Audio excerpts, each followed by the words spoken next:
Oh, my goodness. Well, I'm happy to be here. Are you all happy to be here? Well, let me start by thanking Gabby. Didn't she do a great job for that wonderful introduction? And I hope there are more Gabbys out there who are going to be voting for their first time, yes? I love to hear that. And we also have to thank the Miami Northwestern High School Marching Band. I was getting my little groove on back there too. And I want to thank everyone from the University of Miami for hosting us here this afternoon. I also want to recognize all of the artists and athletes who are here with us today. Keegan Michael Key, that man has been working hard this week. My good friend Kelly Rowland and Erica Campbell, Angela Rye. We got Fat Joe in the house. Piper Parabo as well as Titus O'Neill. Thank you all so much. I want to thank all of them for joining us here, as well as everyone else who's helping us out throughout the country on this effort. And most of all, I want to thank all of you for joining us today. Now, as you all know, it's just a little over 5 weeks until Election Day. And we're rounding out what has been a wonderful week of action for when we all vote. And I couldn't be more thrilled about everything that's been happening across this country this week. We've had more than 2,000 grassroots events in everywhere from Honolulu to Boise to right here in Miami, so we've been everywhere. The rideshare company Lyft has helped to register thousands of riders and drivers, so they've been amazing. In my home state of Illinois, volunteers, we've got Illinois in the house. All right. We've had volunteers from Bradley University who held a registration event for naturalization, at a naturalization ceremony where they helped some of the country's newest citizens get ready to vote. We even heard about a 72-year-old Texan who registered for the very first time. Isn't that amazing? In 72 years, he has never voted, and he was so proud that he asked for 2 stickers. So those are the kind of stories that we're hearing across the country, and I'm so grateful to thousands of organizers, all of my co-chairs who've made this week such a success, everyone who has hosted a house party or stood outside on the corner in the rain, everyone who helped us get the message out that voting matters, not just in this election, but in every election. And as you guys know, I kicked off the week in Las Vegas, where I once again reminded folks that voting is a fundamental right. It is the only way in our democracy to have a say in the issues we care about. Essentially, it's our stake in our children's future. And I said that over the past decade, in election after election, I've been saying the same thing. Now, maybe some folks assumed I was only out there because my husband was on the ballot, so I had some skin in the game. But here's the thing. My husband is no longer on the ballot, and neither am I, and I'm still here.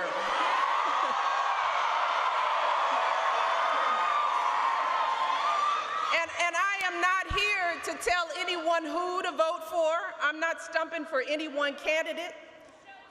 To be completely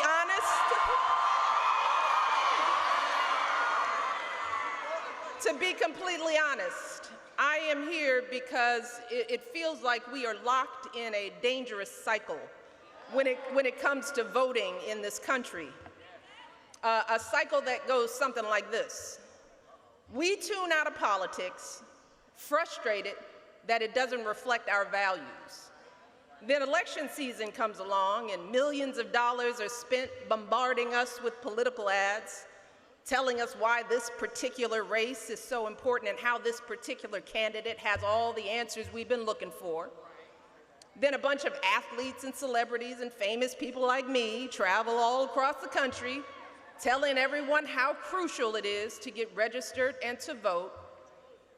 And after all that effort, money, time, and energy, for a whole host of reasons, some say they're too busy, some too cynical, some too disconnected, whatever the reason, only a fraction of the population actually bothers to vote. Then time passes, and sooner or later, we're right back where we started, with folks tuned out, frustrated that our politics don't reflect our values. And we repeat that cycle again and again and again. So is there any wonder why we're so frustrated and tuned out of our politics? When a huge chunk of the population sits out of the process, why are we surprised when our politics don't reflect our values? In the 2008 election, Americans cast more votes than ever before. But even when we set a new record for voting, more than 80 million people still didn't vote. That's 80 million people. Those are real numbers. In midterm elections like the one coming up in November, the numbers are even worse. Only about 40% of people vote. In fact, in the last midterm election in 2014, we saw the lowest percentage of Americans turn out since World War II. It was all the way down to below 37%. So let's think about what those numbers mean in practice. If a candidate gets elected with less than a 37% turnout rate, and we assume their opponents get some of those votes, then that means the percentage of people who actually voted for that candidate is even smaller. So if you're an elected official who wins on those margins, who are you looking out for once you're in office? Who are you listening to when it comes time to make hard decisions? If a storm hits and the lights go out, which neighborhood are you going to make sure gets its power back on first? Now, we could take our chances and hope that every elected official will look out for everyone the same, whether they voted or not. But as a citizen, wouldn't you want to be absolutely positive that the folks elected to make those decisions about our daily lives, decisions that range from whether or not the trash is picked up on time, to when we send our troops to war, to how victims of sexual assault are treated? Wouldn't you want to be sure that those elected officials were thinking about all of us, not just some small percentage of us, when they're making those decisions? Well, here's the truth. Voting is the only way to ensure that your concerns matter, period.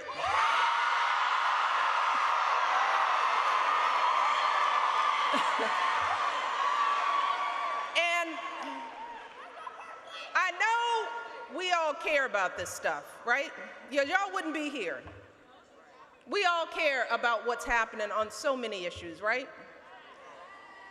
And I also know that it can feel too overwhelming at times.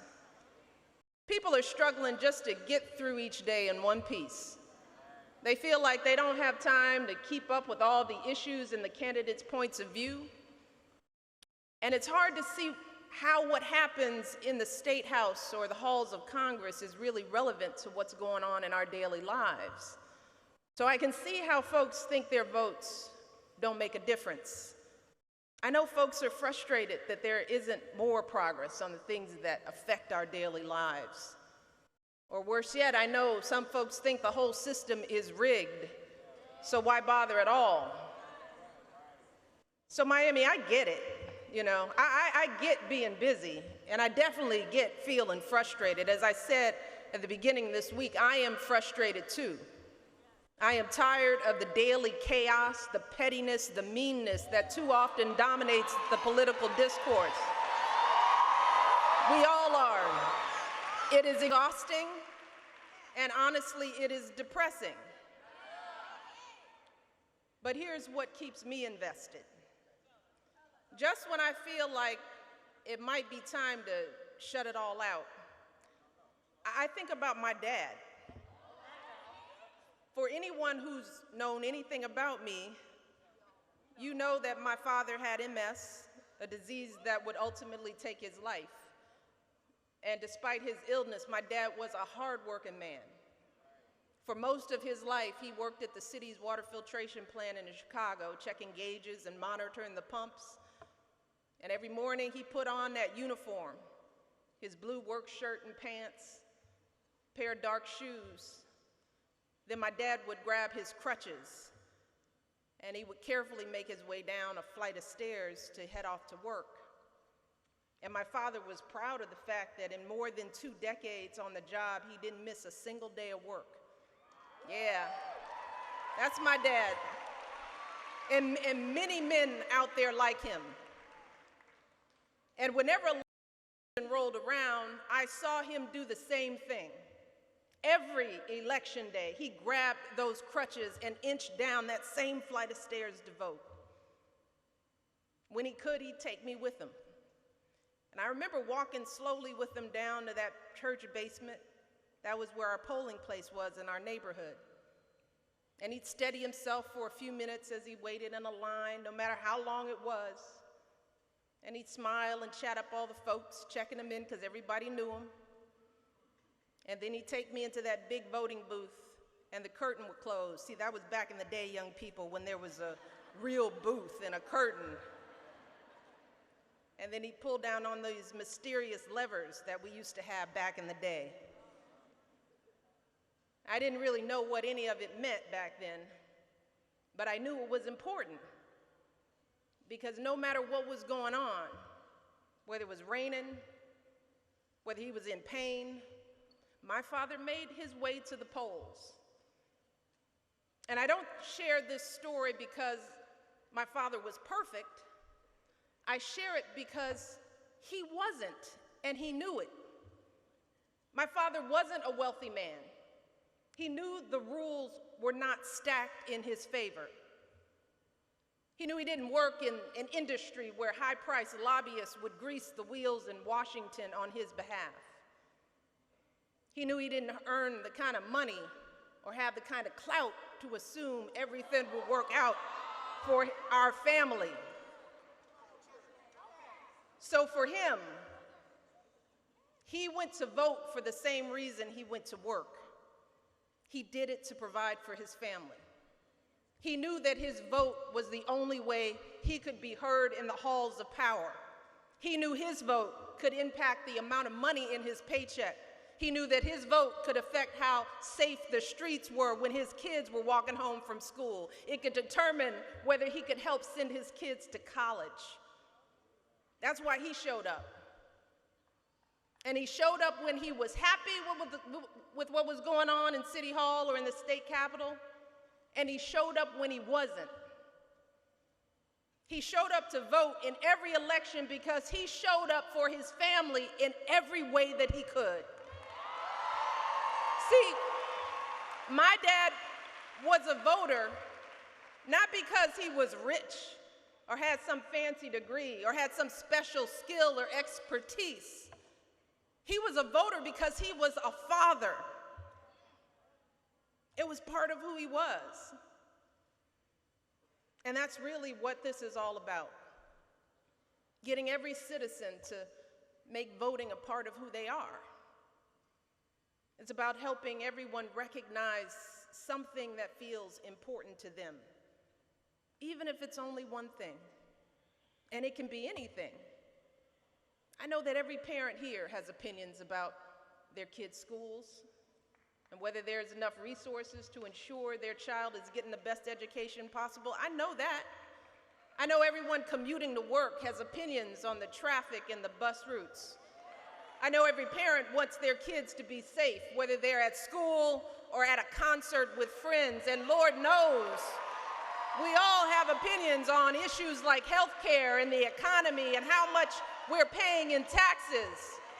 What we need to do is bridge the gap between caring about that kind of stuff and actually doing something about it. That's our job. Because if you care about something but you don't make your voice heard, trust me, as I said last week, this democracy will move on without you. That's how it works. That's how it should work. While you're staying silent, frustrated, mad, thinking the system is rigged, other people are speaking up. And you might not like what they have to say. They might not see things the way you do. They might not understand the kinds of challenges your family is dealing with.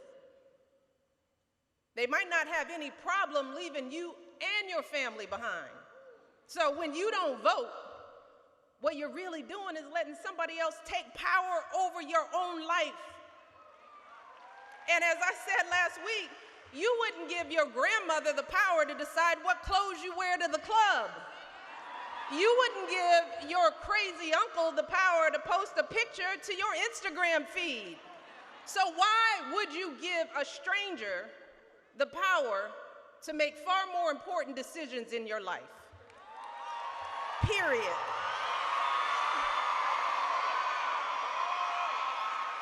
So,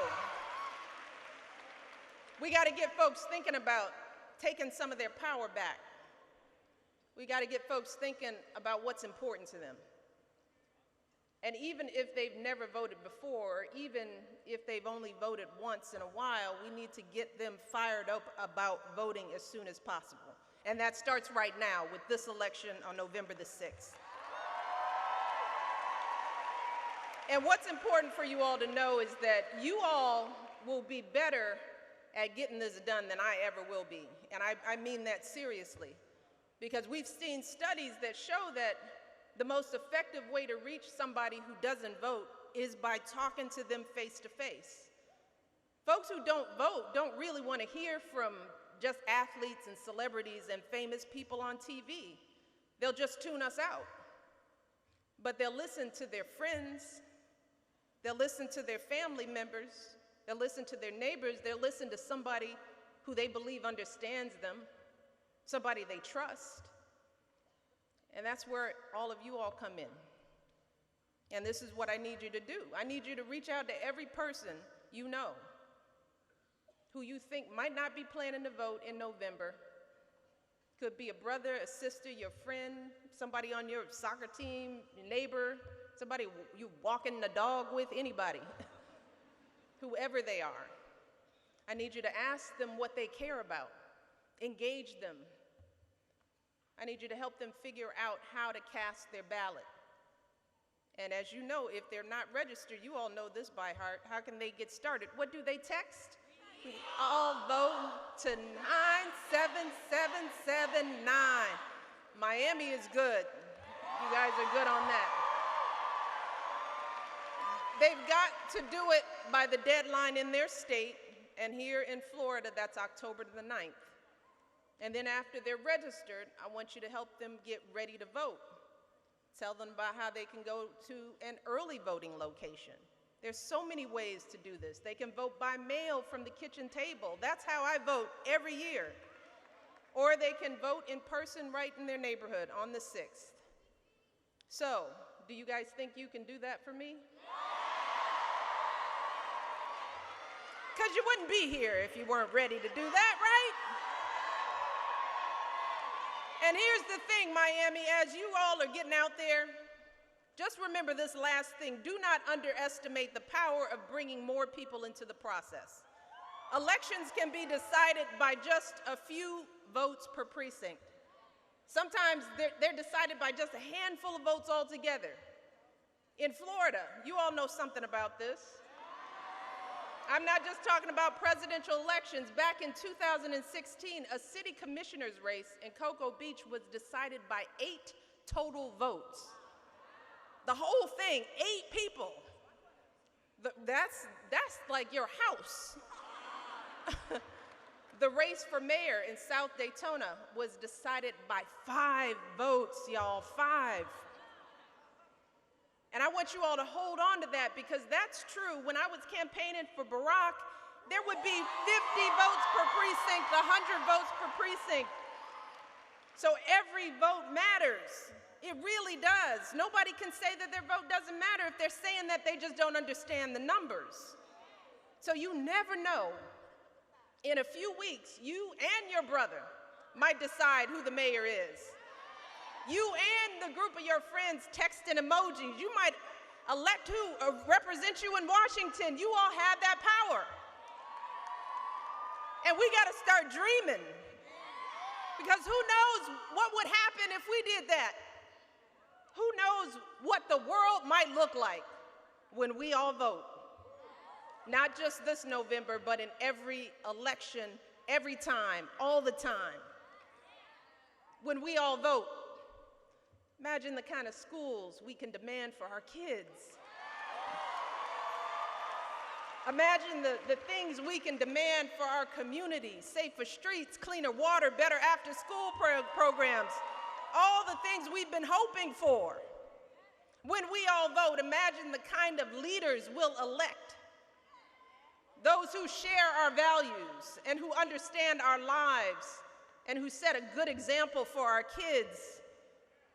Imagine the level of respect and dignity we can ensure for all of our citizens, no matter what we look like or who we worship, or whether we happen to be a woman. It is all within our grasp, but we got to do the work.